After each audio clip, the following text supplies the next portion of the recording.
Boa tarde, boa noite, não sei onde é que você está, o que é, até onde, né, o nosso estudo está chegando.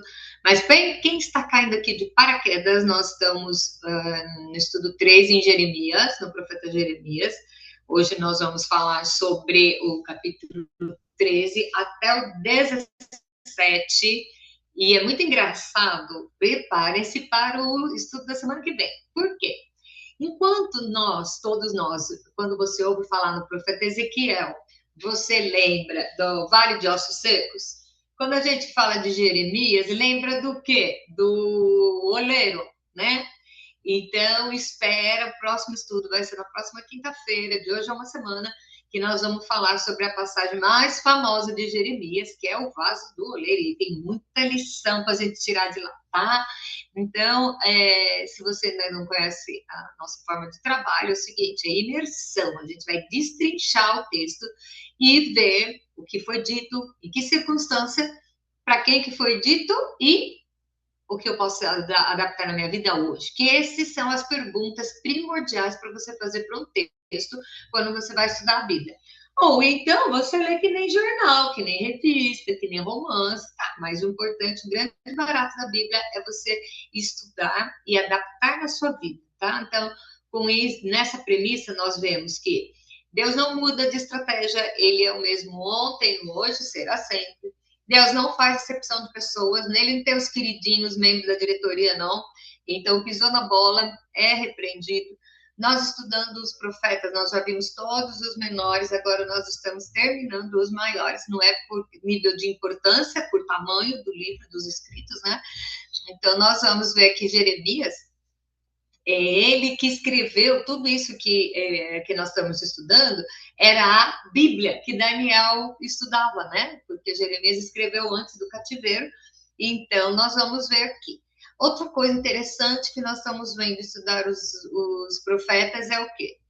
Deus reconhece, Deus detecta a nossa, vamos dizer, insubordinação, o nosso erro. Aí ele manda o profeta dizer qual a consequência daquilo, caso você não se arrependa, tá?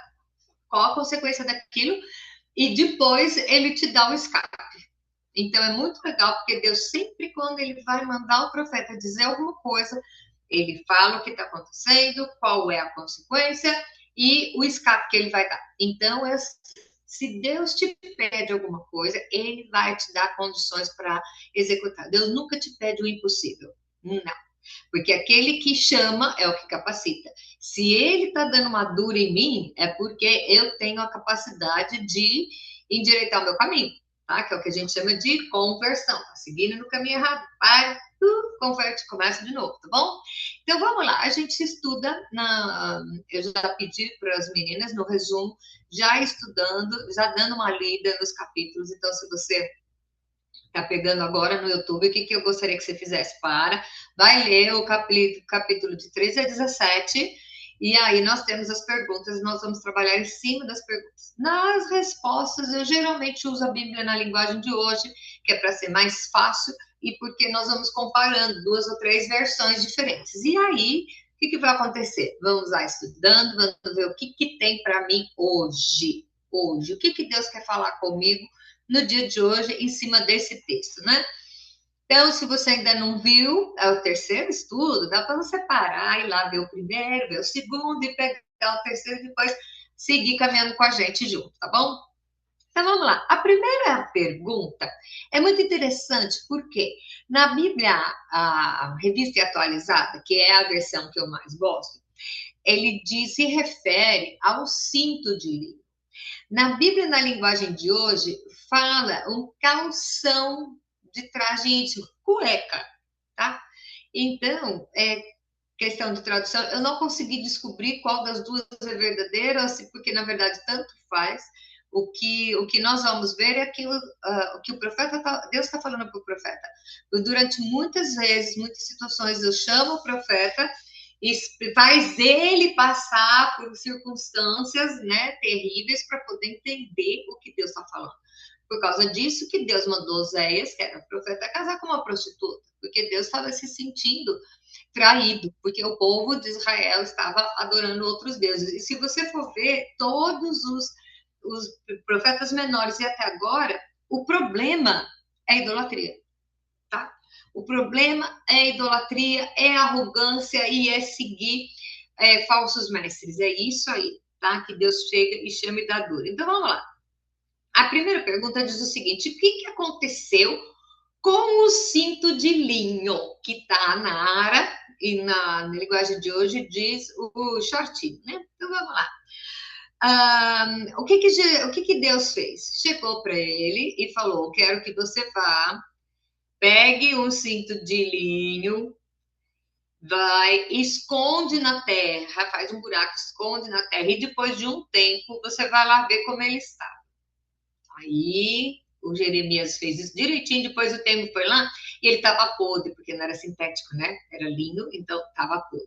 O que Deus queria dizer com isso? Vamos lá agora repetir exatamente, ler na íntegra o que Deus respondeu. Então, dizia assim: é assim que eu vou destruir o orgulho do povo de Judá e o grande orgulho de Jerusalém, que eram as duas tribos que estavam recebendo duro, tá? Esse povo mau não quer ouvir o que eu digo e sempre foi teimoso. Eles adoram e seguem outros deuses, por isso vão ficar com esta roupa que não presta mais para nada. E assim, como o calção fica bem justo na cintura, eu gostaria que o meu povo de Israel e de Judá ficassem perto de mim. Eu queria que eles fossem o meu povo para darem louvor e glória ao meu nome, mas eles não quiseram me obedecer.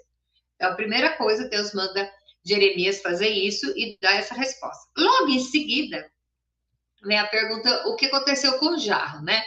Deus disse, e aí Deus me disse, né? Jeremias, fale ao povo de Israel que eu, o Senhor, estou dizendo: toda jarra de vinho deve ficar bem cheia.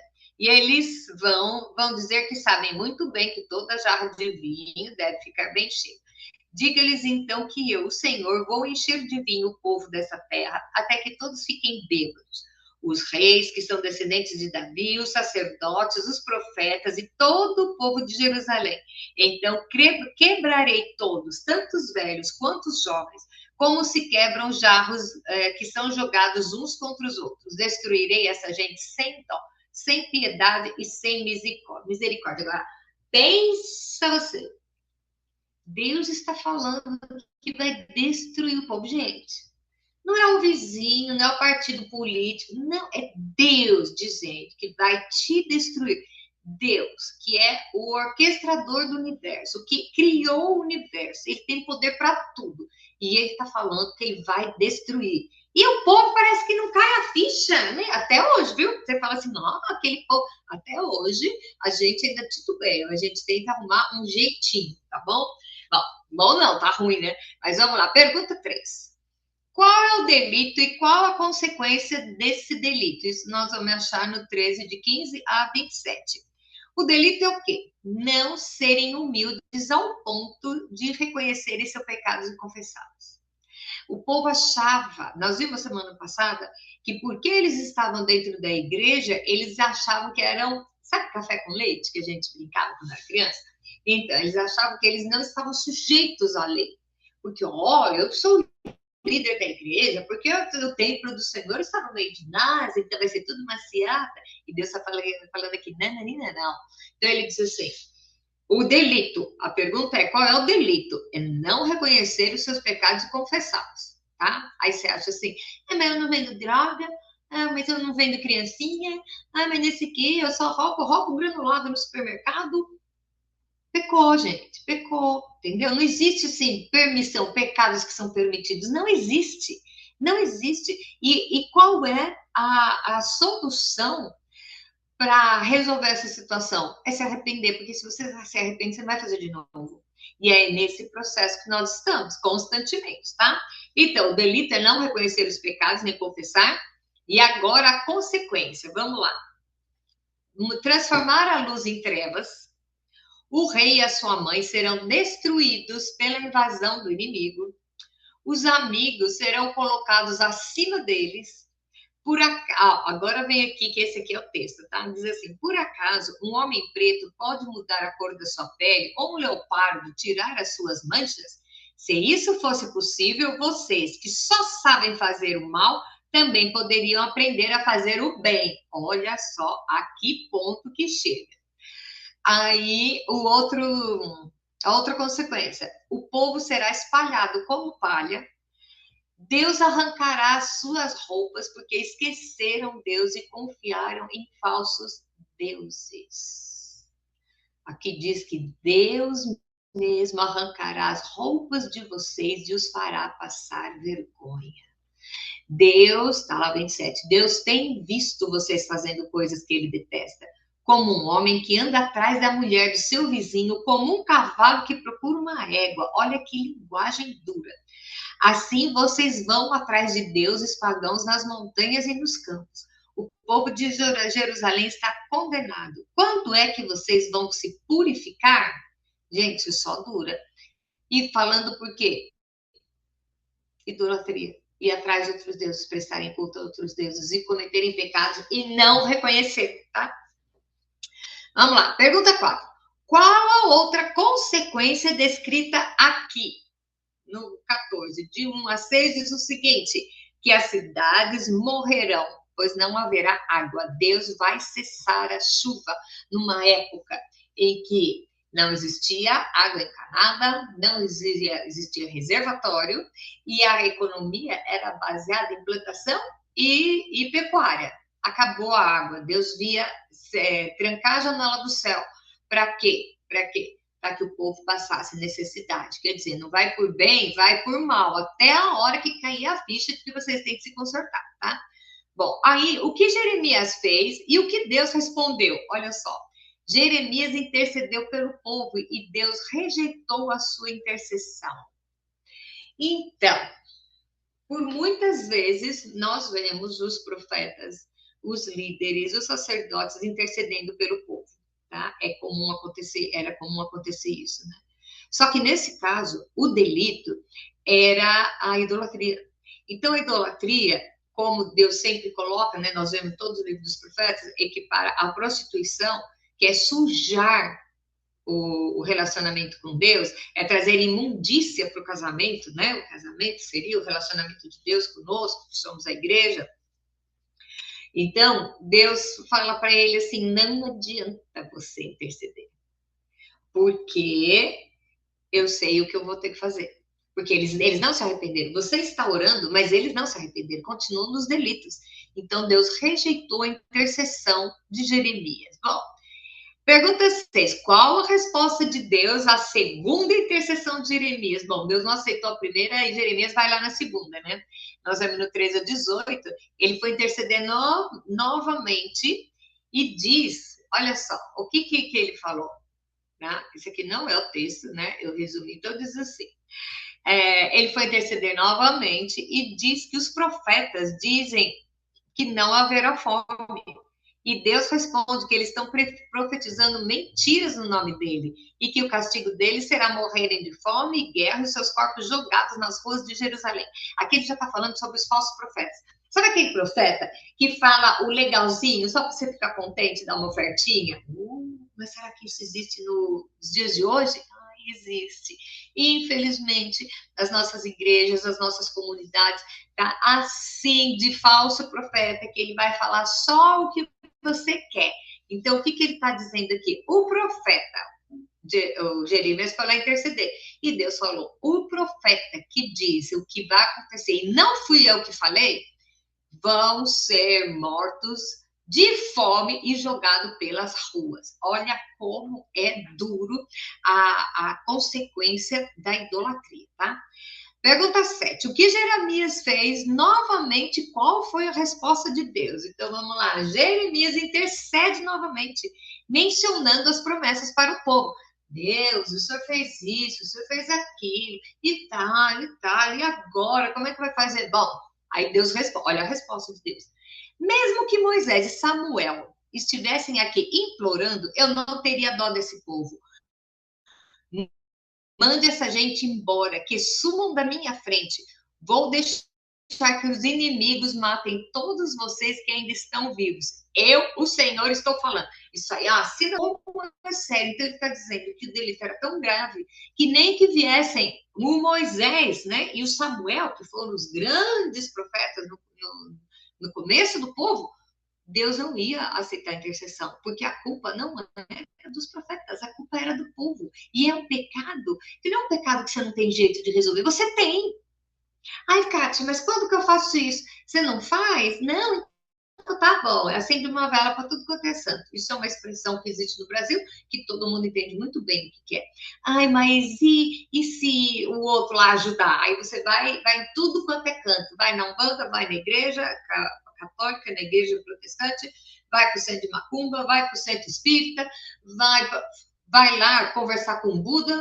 Não, vou pedir para todo mundo. É isso. Nós já estudamos isso semana passada. Deus não aceita, ele não divide a glória dele com ninguém, tá? E aqui ele fala: vou deixar que os inimigos matem todos vocês. Eu, Senhor, estou falando. Pergunta 8. Como Jeremias se sentiu e o que Deus lhe disse? Aí, nós vemos no 15, de 10 a 20, que o Jeremias se sente abandonado. E por causa das profecias, todos se viraram contra ele. Por quê? Deus mandou ele falar palavras duras. E o povo não quer ouvir mensagem dura. O povo só quer ouvir o evangelho da maciota. Ai, tudo bem, você vai ser feliz, no final tudo dá certo, pelo amor de Jesus, a salvação é pela graça, então você pode pecar à vontade, que aí depois no final vai dar tudo certo, porque Deus ama tanto você, não vai botar ninguém no inferno, sabe essas coisas? Então, e Jeremias, Deus mandou ele falar palavras duras. Aí o que aconteceu com o povo? O povo resolveu ficar bravo. Nós vamos ver o que fazem com Jeremias lá na frente. Então, o que acontece? Com muitas pessoas que ficam, como é que é? Dourando a pílula, né? Que ficam amenizando, faz aqueles cultos só de louvor e adoração e nada de chamado à santidade, porque isso não dá ibope, não dá audiência, não dá seguidores, não dá like. Oh, que coisa, bem bom mundo moderno, né? Moderno, só que não, porque já existia isso antigamente. Então, o que é? Aquele que vende a sua mensagem para ficar bem com todo mundo. E por quê? Jeremias, ele não vendeu a mensagem, ele falou exatamente o que Deus estava mandando, e o povo se virou contra ele. Olha que coisa. Aí ele disse: ó Senhor Deus, se eu não te servir bem, e se eu te pedir, não te pedir em favor dos meus inimigos, quando estava passando dificuldades e aflições, então que as maldades deles se cumpram.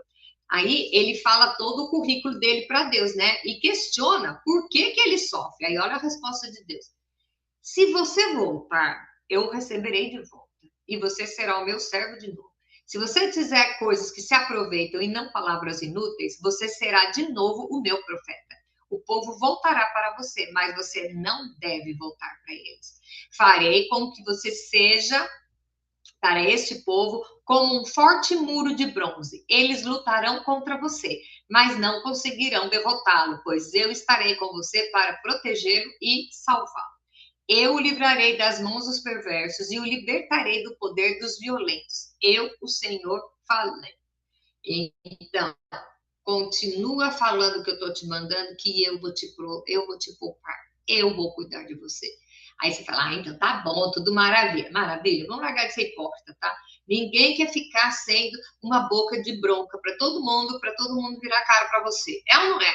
Então, a pergunta aqui hoje que eu tenho comigo é o seguinte: até que ponto eu estou negociando com a minha palavra para ficar bem com todo mundo? E isso eu estou falando a Kátia e você que está vendo, a Maria, o Pedro, o João. O que você está fazendo que você sabe que não é bem assim que Deus pediu, mas você faz para não ficar, né? Para ficar mais ou menos. Não é bem assim, né? Bom. 9. Qual a razão da solidão de Jeremias? É o capítulo 16 inteiro. Ele começa a contar o quê? Que o povo todo virou contra ele porque Deus mandou que ele não se misturasse. Ele ia lá, tinha que falar a sentença, tinha que denunciar o pecado, depois falar a sentença, mas o povo não quis saber dele. Porque a palavra dele era muito dura e o povo não quis saber dele. E ele se sentiu sozinho. Então, euzinha, que sou uma profeta, e eu tenho medo de ficar sozinho, de não ser amado pelas pessoas, eu vou lá e falo aquilo que o povo quer agradar. Oh, que o povo vai gostar, que lindo, né? Bom, vocês já viram, você tem umas igrejas aí que tem a coisa dos profetas, eu acho mó barato, né? Porque é posto, é hierárquico, né? A questão do profeta.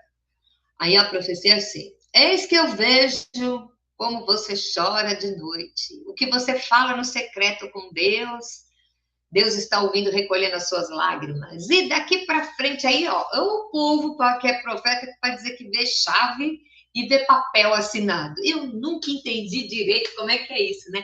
Mas eu nunca, gente, eu nunca vi. Eu tenho 60 anos, criada dentro da igreja, tá? Eu nunca vi um profeta levantar na igreja e falar que o povo tem que ser uma palavra dura, de que tem que se voltar para a santidade, que o povo está pecando. Não. Você só vê assim, eu vejo uma mala, você está indo não sei aonde, porque você está chorando à noite. Deus, gente, você pensa que isso é novo? Lá naquela época já acontecia.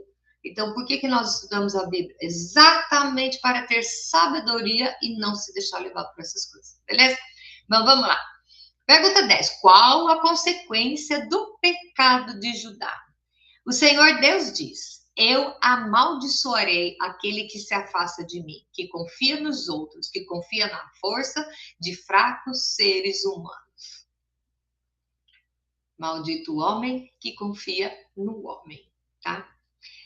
Versículo 10. Eu, o Senhor, examino os pensamentos e ponho à prova os corações. Eu trato cada pessoa conforme a sua maneira de viver, de acordo com o que ela faz. Não preciso nem explicar, né? Acho que está desenhado aí, capítulo 17, de 1 a 11. Vamos ver. Pergunta 11. Como Jeremias pede socorro a Deus? Vamos lá, 14. Ó Senhor, cura-me e ficarei curado. Salva-me e serei salvo, pois eu canto louvores a ti. Depois de tudo isso, de toda essa dura, ele reconhece que o socorro vem somente do Senhor. Então, Deus não divide a glória dele com ninguém desde aquela época. Então eu te pergunto, para agora, faz uma análise, volta para trás e faz uma análise atrás do que você está indo. Reconhecimento das pessoas, reconhecimento de Deus. Você profere, Jesus conta a história lá do cara que chegava no canto da praça e orava, ah, Senhor, porque eu sou bom, maravilhoso, não sei o quê. O lucro dele ele já teve, que é a aprovação das pessoas, a admiração das pessoas. Você está querendo agradar pessoas ou querendo agradar a Deus? E ainda tem um negócio bem mais profundo, que é exatamente o seguinte: quando Deus vai falar com você, é no privado. Não existe mais ou menos. Quando você entrega a sua vida a Cristo, o Espírito Santo vem fazer morada na sua vida. E é ele que te acusa e fala que está errado. Aí você fala que é a consciência, né? Então, consciência é o Espírito Santo falando para você, não é assim. Não é assim. Agora, quando você chegar numa fase da sua vida que você não ouvir mais a voz de Deus falando, não é assim, é porque você está dando mais ouvidos aos barulhos do mundo. Pensa bem, vamos lá. Pergunta 12. Qual a orientação sobre o sábado? Aqui, o que nós vamos ver, né? O texto é longo, também não vou ler o texto inteiro. O que Deus está falando para eles? Voltem ao Senhor. Voltem a fazer o culto da maneira que vocês faziam. Voltem. Então ele fala de adorar, de voltar a celebrar o sábado, que era um dos mandamentos, que era parte das regras, né? É até hoje, né? Parte da regra do judeu. Então, o que ele está pedindo? Que voltem a prestar um culto. Oh, e aí? Você vai na igreja para assistir um culto ou para prestar um culto?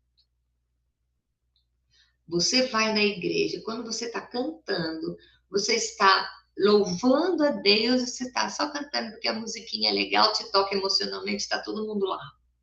O que é o local de culto para você?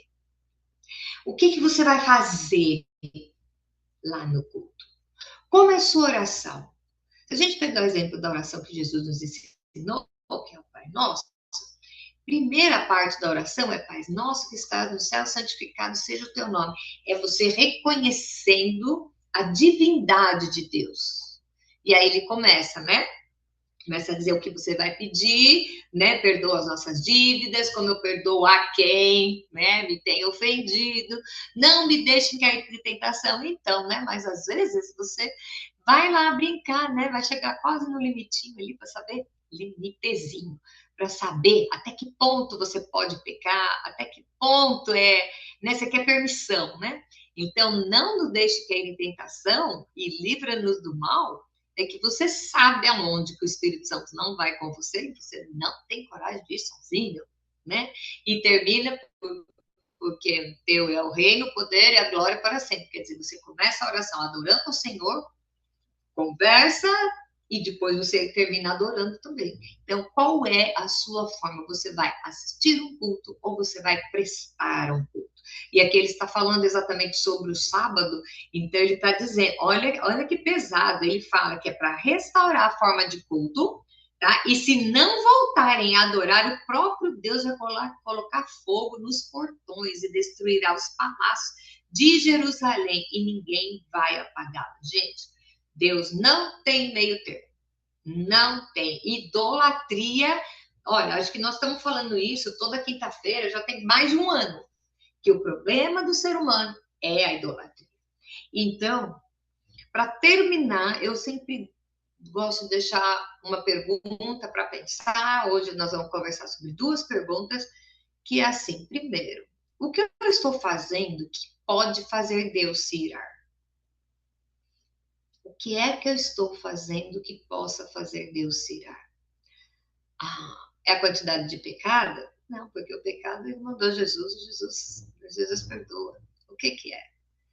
Adorar outras coisas antes de Deus. Titubear. Sabe o muro? O muro é do capeta, tá? Bom, vamos lá.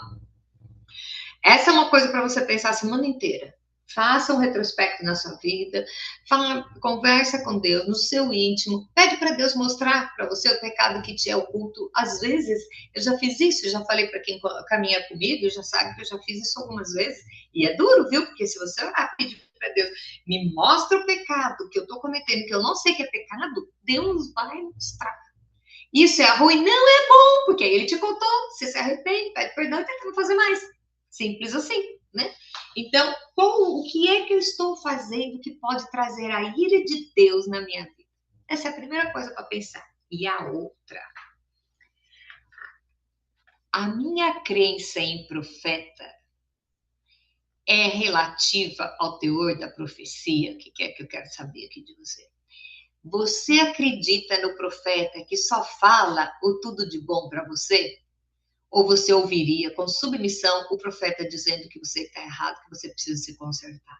Ah, mas eu não concordo. Ah, então você não concorda, ok, né? O problema é seu, tá? É muito sério isso. Hoje nós temos a palavra. Por que tinha o profeta naquela época? Porque não tinha a Bíblia. Então Deus falava através dos profetas. E o que é a Bíblia? Os profetas foram escrevendo o que Deus mandava eles falarem. Hoje nós temos a palavra de Deus, mas Deus pode usar um profeta para falar com você. Isso não é regra, não é uma pessoa que só vai atrás do profeta para poder, sabe, dirigir sua vida. Tá errado, tá? Você tem que, primeiro que não é você atrás do profeta, porque profeta não é cartomante gospel, tá? E quem que costuma adivinhar o futuro são os adivinhadores. E Deus fala para você não procurar os adivinhadores. Aí você pega o adivinhador, bota uma Bíblia na mão e fala, então, ele é profeta. E às vezes é espírito de adivinhação, tá? Que também você não tem que seguir.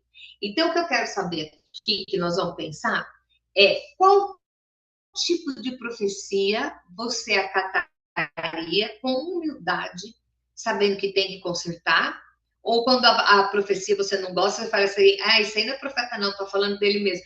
Mas o outro lá que tá dizendo que você vai ganhar $1 milhão, se você der 2 milhões para ele, aí esse você acha, essa alegria, fartura, tá? Então, é hipocrisia da nossa parte. Desculpa aí, você que tá me ouvindo, eu chamar você de hipócrita, mas eu me ponho em primeiro lugar, porque a gente quer a zona de conforto. E aqui, Deus não negocia. Deus não negocia, ele não divide a glória. Então, se você está numa zona de conforto, onde está tudo certo, é tudo mil maravilhas, fique esperto, porque às vezes não é tão maravilha assim. Então, o que nós estamos vendo aqui? Deus sendo duro com um povo que é idólatra, que vai atrás de falsos profetas, e os falsos profetas vão ser mortos e jogados na calçada, nós vimos ali que ele falou, vai jogar os corpos nas ruas de Jerusalém. Então, pare e pensa agora, qual é a sua atitude quando na frente de um profeta? Não necessariamente é uma pessoa, de repente o profeta e aquilo. Primeiro, né? Como é que você vai ler a Bíblia? Primeiro você ora, pede para Deus falar com você através daquilo. Beleza? Aí você ora, pede, aí você vai ler os negócios. Ah, mas eu não concordo com esse aqui. Isso aqui ele falou lá para os antigos, não é para mim hoje. Eita, isso não é profecia seletiva? Então, tenha humildade, ore ao Senhor, peça para Ele te mostrar o verdadeiro desejo dele para sua vida. Seja humilde a esse ponto. Ouça a dura do Senhor, porque Deus só disciplina quem Ele ama. Deus se coloca como pai, então Ele me pega no colo, me dá uma dura e beija e fala, vem aqui, você não devia ter feito isso, e cura de você, e você vai, põe você para andar de novo. Se não fosse assim, você veja bem, a Bíblia é tão fiel, fidedigna, que mostra, os heróis da fé, mostra o pecado deles e o que aconteceu, como Deus restaurou. Veja bem, nós temos dois exemplos, assim, muito impactantes, quando Jesus foi morrer. O que aconteceu? Pedro negou 3 vezes e Judas denunciou, o traiu, beleza? Tá bom. Qual foi o final de cada um deles? Judas foi se enforcar e Pedro voltou para o pé de Jesus para se arrepender. Judas poderia ter tido um final diferente se ele tivesse tido uma postura diferente.